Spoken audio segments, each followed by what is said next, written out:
5 jours après le décès de Thomas Cameron, celui qui est accusé d'avoir tué le jeune homme de 18 ans s'est à nouveau présenté au tribunal jeudi. Il est accusé de meurtre prémédité. C'est l'infraction la plus grave au code criminel. S'il est trouvé coupable, le ministère public demande à ce qu'une peine pour adulte lui soit imposée. Je regarde les circonstances, la gravité objective du délit qui est porté, l'âge de l'accusé principalement. Cette demande sera débattue seulement après le procès, à moins bien sûr que l'accusé soit acquitté.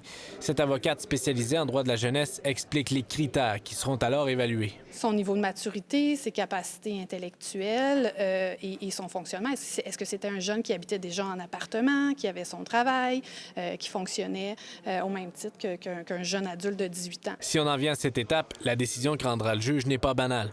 Pour un meurtre au premier degré, la peine pour adolescent prévoit une détention maximale de 10 ans sans peine minimale. Celle pour adulte entraîne l'emprisonnement à perpétuité sans possibilité de libération conditionnelle avant 10 ans. Le fardeau de la preuve revient à la couronne de convaincre le tribunal de la pertinence d'une peine pour adulte. C'est quand même un fardeau qui est très élevé parce que le principe reste qu'un adolescent doit être jugé selon l'âge qu'il avait au moment où il a commis le délit. Mais avant tout, l'accusé doit faire un choix.